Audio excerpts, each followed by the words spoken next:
Nous voici sur la deuxième sphère de votre parcours, la sphère évolution. Ici, les événements et les énergies du passé reviennent vers nous pour guérir justement de ce passé. Ces challenges sont liés à notre futur justement.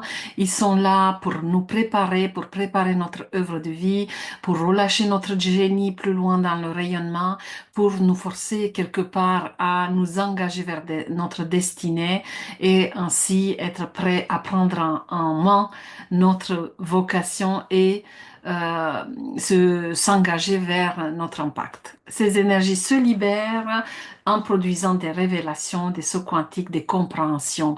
Les challenges sont là à chaque cap, à chaque fois qu'on est prêt à avancer, on vit un challenge bien particulier pour aller chercher justement ces énergies qui sont refoulées dans l'ombre et mieux les voir, mieux travailler avec. Le changement de regard se passe à chaque fois qu'on évolue, à chaque fois on change de paradigme, on voit la réalité différente et on se rend compte qu'en fait, tout ce qu'on perçoit, c'est une perception de l'ombre et que c'est pas une vérité absolue, c'est une réalité, mais c'est pas le réel.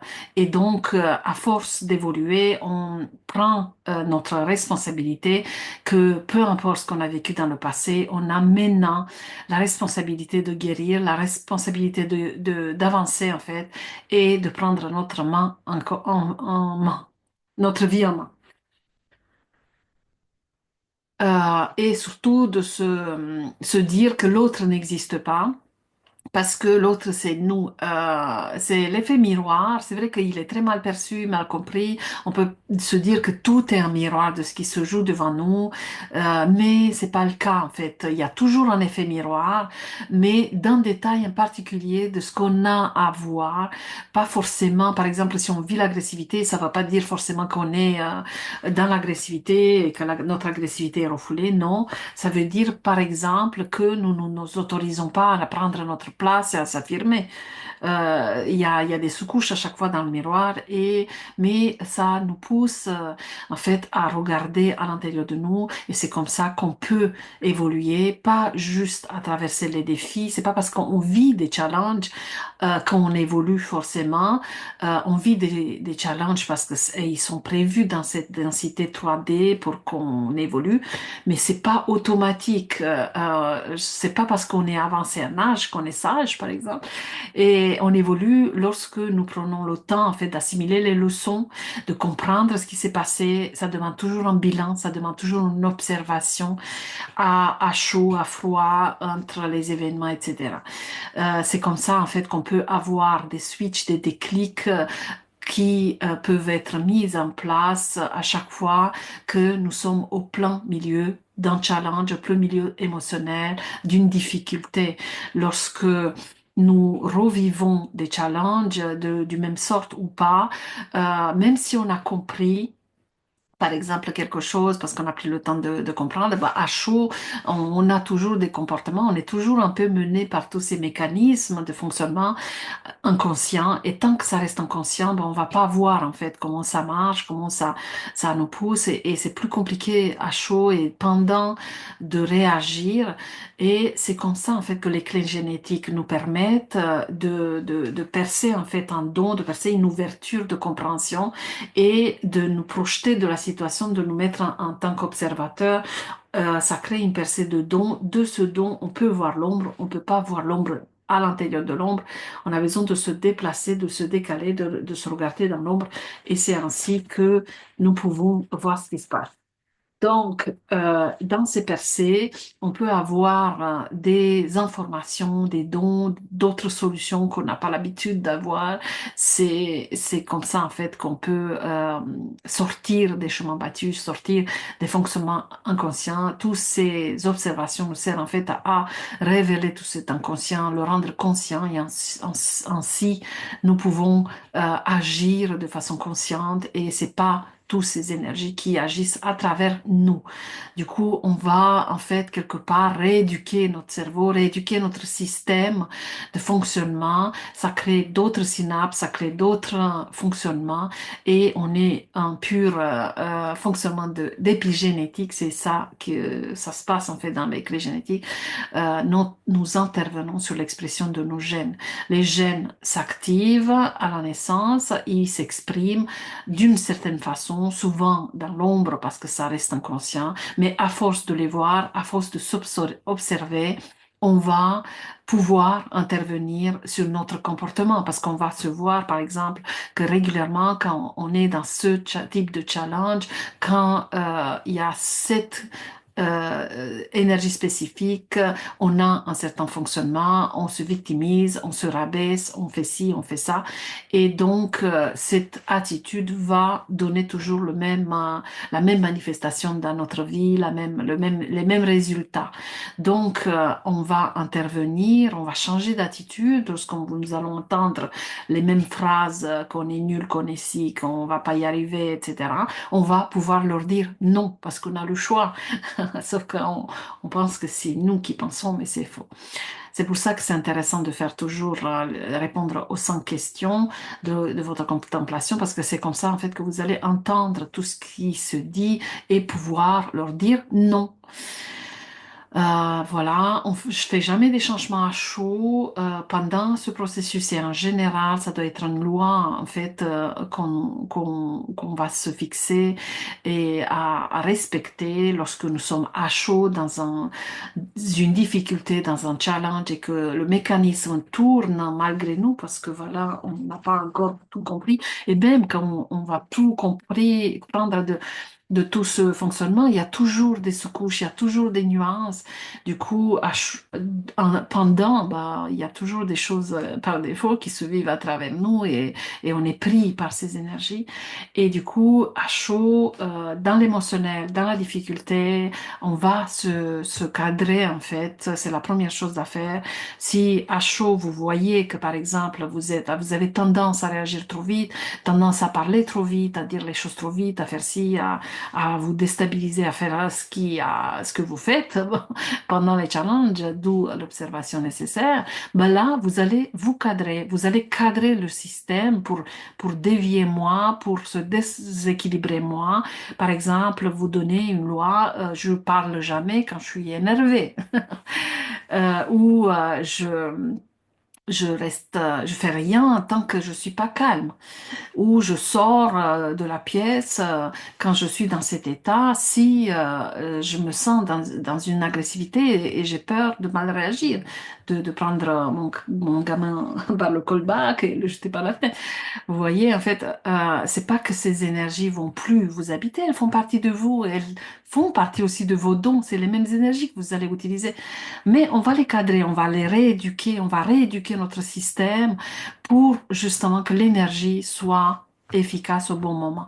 Si vous avez tendance à dire trop vite les choses, mais que c'est un don, cette tendance à utiliser au bon moment parce que vous êtes avocate et il faut avoir du tac au tac et être super réactif, vous êtes au bon endroit. L'énergie de l'ombre c'est un don déguisé lorsque elle est utilisée au bon moment. Par contre, utiliser la même énergie quand vous êtes avec votre gamin et qu'il ne veut pas faire ses devoirs, là, c'est l'ombre. Là, c'est l'ombre qui s'exprime parce que l'énergie est déviée. Elle s'exprime au mauvais moment, de la mauvaise manière, devant la mauvaise personne.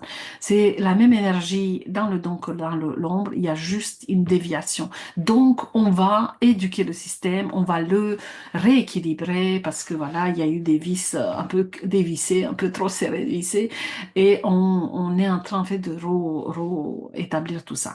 Donc, pour cette évolution, c'est vraiment, ce sont des énergies qui sont en opposition avec la sphère de l'œuvre de vie. Comme je vous disais, ce sont des sphères partenaires, des clés partenaires, donc qui agissent toujours en parallèle. On a besoin d'être challengé pour justement travailler sur nous, comprendre tout ce qui se cache au niveau inconscient à être dans ce travail intérieur. Et ce travail intérieur va, à un moment donné, appeler le travail extérieur qui est l'œuvre de vie.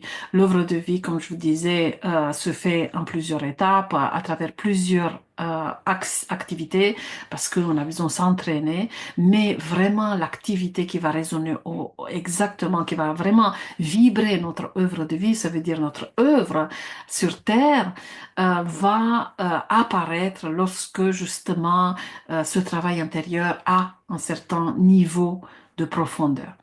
Ensemble, ces deux sphères résument le défi principal de votre vie. Il suffit de regarder l'ombre de votre clé et de comprendre de quelle façon ou par quelle porte vous êtes challengé. Et ce challenge, tant que vous êtes, vous réagissez toujours dans le même, de la même façon et que vous n'avez pas de contrôle sur la façon dont vous réagissez, ça veut dire que ce challenge, le travail intérieur, demande encore d'avancer. Cette sphère représente très probablement un endroit inconfortable pour vous lorsqu'elle est chaude, les patates.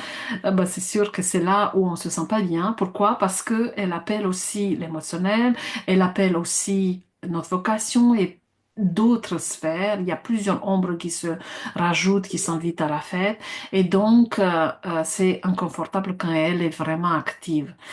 Mais ce sont des énergies qui s'expriment à travers vous. C'est important de faire la distinction et c'est comme ça en fait qu'à force d'avancer avec les clés, on fait la distinction entre l'énergie de l'ombre qui m'habite et qui est inconfortable, comme d'aller dans le froid à 14 degrés. C'est pas du tout confortable, mais c'est pas nous.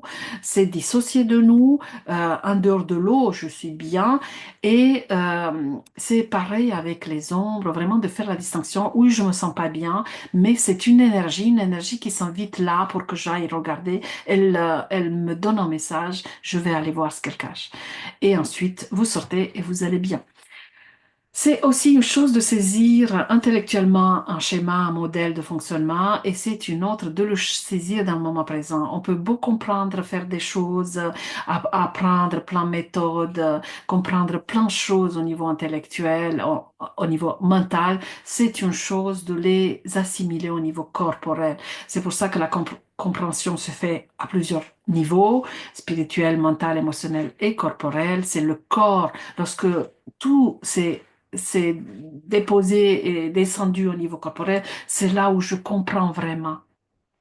C'est pour ça que les situations et les challenges reviennent et que je vis parfois la même situation en boucle, pas parce que je l'ai pas compris au niveau mental, c'est parce que je l'ai pas encore intégré au niveau corporel. Ça n'a pas révélé exactement les nuances ou les ombres cachées.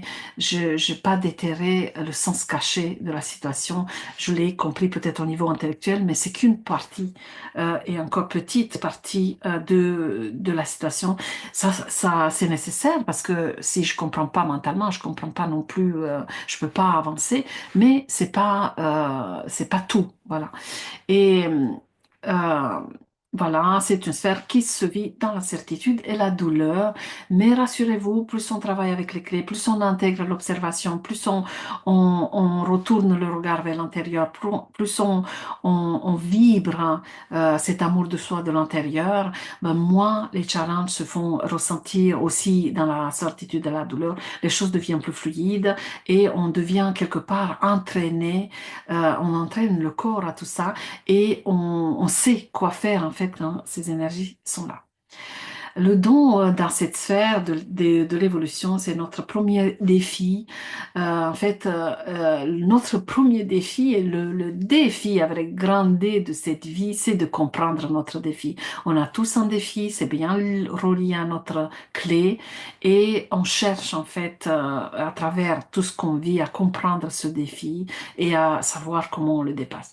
Le don donc, c'est ce qui émerge lorsque nous changeons notre attitude envers la vie, nous permet plus de nous comporter comme une victime.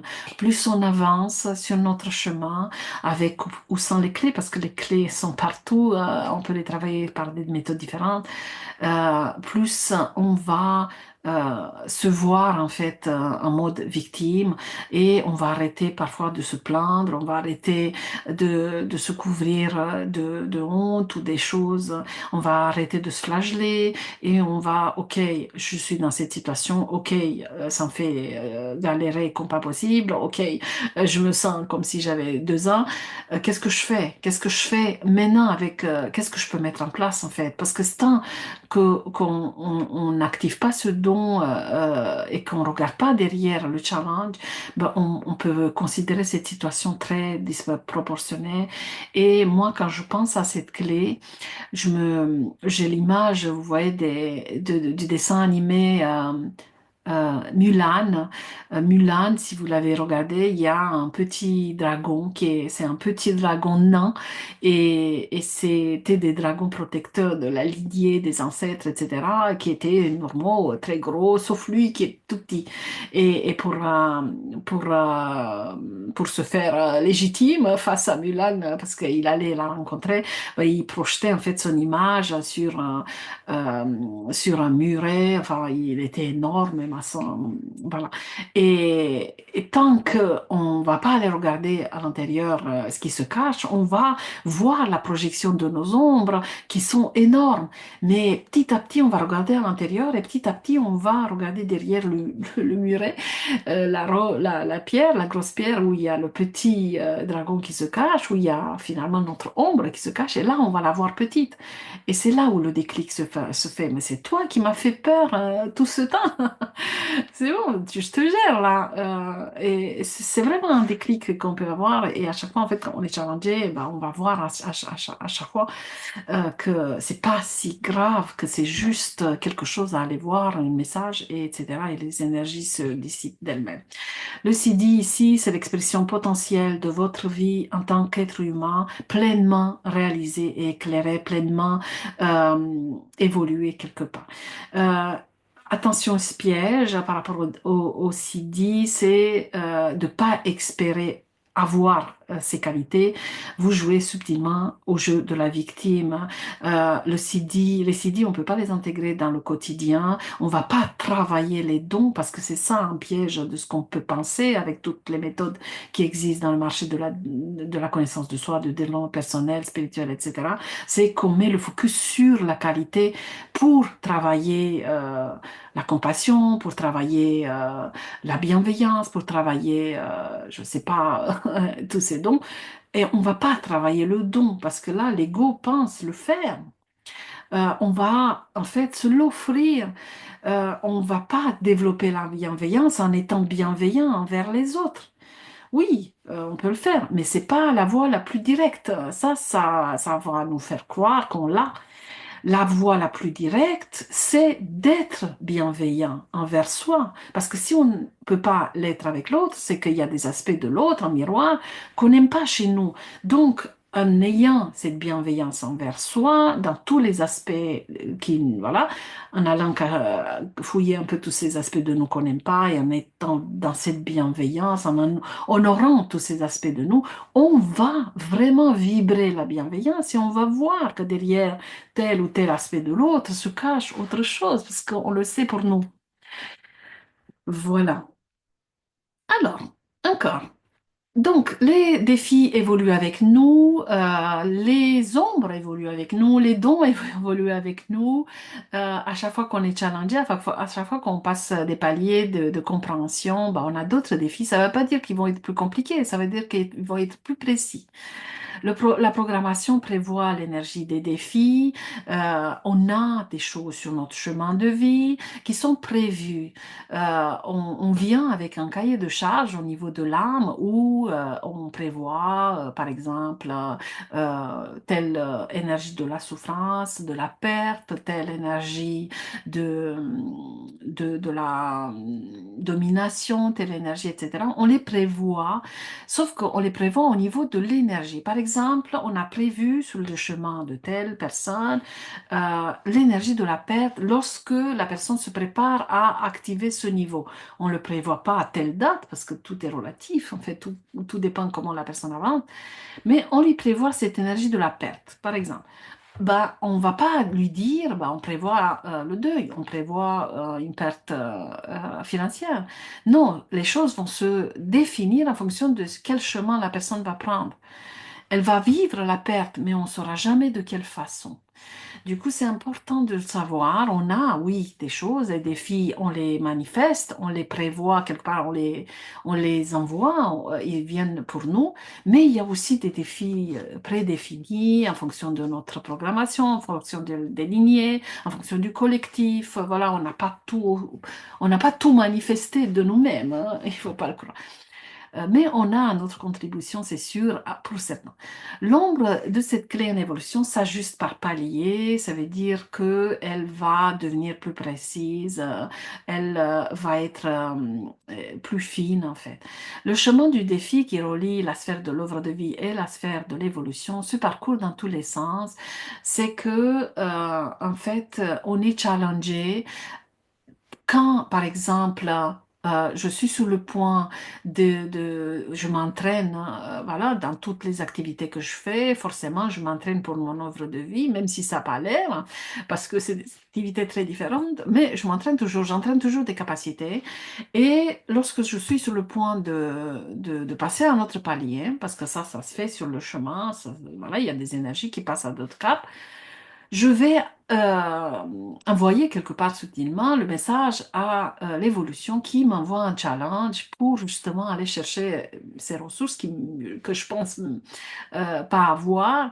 À travers ce défi, ben, je vais en fait chercher en moi des ressources et ces ressources vont me valider que je suis capable et donc je vais avoir le courage de passer à l'étape suivante. Ou bien je suis sur mon chemin d'œuvre de vie, je suis dans mon activité et je vis un challenge personnel. Ben, ce challenge personnel va, à force de me faire travailler, me faire aussi pousser vers l'œuvre de vie. C'est ça, c'est dans ce sens-là que je dis que ça se parcourt dans tous les sens. C'est que l'œuvre de vie peut appeler des challenges pour qu'on avance dessus, mais l'évolution peut aussi appeler des activités de l'œuvre de vie qui vont me faire challenger. C'est pour ça que parfois on se retrouve dans des activités ou dans des jobs qui n'ont pas du tout l'air d'être en cohérence avec notre mission de vie. Elles sont là aussi pour nous challenger et pour nous faire évoluer et ensuite être prêts à accepter la vraie activité qui nous sert vraiment. La réaction au défi nous montre qui en nous réagit. À chaque fois qu'on est challengé, il y a quelque chose qui réagit en nous. Ça vient nous chercher. La question à se poser, c'est qui réagit? Quelle facette de moi réagit en ce moment, dans le sens à peur, et énervé, agacé, et challengé, etc. Est-ce que c'est mon enfant intérieur? Est-ce que c'est l'ado? Est-ce que voilà, ça peut être ce style de facette? Est-ce que c'est le côté maman qui est moi? Est-ce que c'est le côté fille? Est-ce que c'est le côté prof, etc. C'est le rôle aussi qui vont réagir. Et est-ce que c'est mon corps? Est-ce que c'est mon corps physique qui réagit? Est-ce que c'est mon corps émotionnel? Est-ce que c'est mon mental, mon ego? Voilà, il y a toujours des facettes en nous qui réagissent et c'est la première chose en fait à se poser comme question, c'est qu'est-ce qui réagit en moi, mais quel côté? Parce que vous allez voir les challenges lorsqu'on vous allez décortiquer un peu votre vie par rapport à cette sphère, parce qu'il va y avoir un exercice d'introspection à la fin. Vous allez voir qu'en fait, les challenges se passent sur un terrain fragile. Vous pouvez, par exemple, être stable sur un terrain au boulot, par exemple, quand quelqu'un vous challenge avec cette énergie, ben, ça vous déstabilise pas, ça se passe bien, vous êtes autoritaire, etc. Mais vous arrivez à la maison et votre ado ben, vous fait le même coup, sauf que là, vous n'arrivez pas. Là, vous vous énervez, là, parce que c'est fragile. C'est la même énergie, sauf que ça se passe sur deux terrains différents. Du coup, les challenges, on va vraiment les évaluer en fonction des terrains. Et lorsque on est challengé, on va aussi voir le terrain, le contexte. Est-ce que c'est parce que sur ce terrain, je me sens moins stable? Est-ce que sur ce terrain, je me sens moins valable? Etc. C'est très important. Ensuite, chaque défi nous invite à évoluer vers plus d'amour de soi. En fait, on l'a challengé parce qu'on n'aime pas des facettes de nous. En fait, chaque défi est là pour qu'on aime des facettes occultées, des facettes refoulées de nous, tout simplement. Du coup, quand quelqu'un nous juge, c'est que peut-être on a aussi une facette qui nous juge, qu'on se juge nous-mêmes et qu'on doit voir, par exemple. N'oubliez pas les actions à poser, les challenges sont là pour qu'on comprenne des choses, mais tant qu'on n'applique pas ce qu'on a compris, on ne va pas les intégrer. On comprend, par exemple, qu'on est mis en fragilité face à telle personne et ça nous demande d'être un peu plus grand à l'intérieur de nous, de prendre position, voilà. Euh, si on comprend ça et qu'on le fait pas, bah, ça reste mental. Le corps l'a pas compris parce qu'il l'a pas expérimenté dedans. Être dans le soi et regarder nos mécanismes non soi, c'est sûr que le human design va beaucoup se jouer dans cette sphère et dans toutes les sphères d'ailleurs, mais là, pour le coup, on va être challengé par des difficultés parce qu'on n'est pas dans notre soi, parce qu'on ne s'autorise pas d'être dans notre human design, qu'on ne se connaît pas dans notre fonctionnement du corps.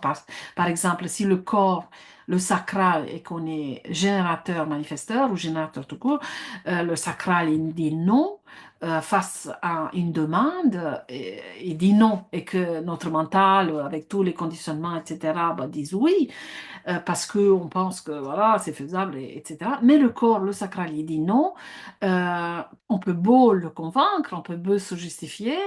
Il a dit non, on n'a pas besoin de comprendre en fait pourquoi il dit non.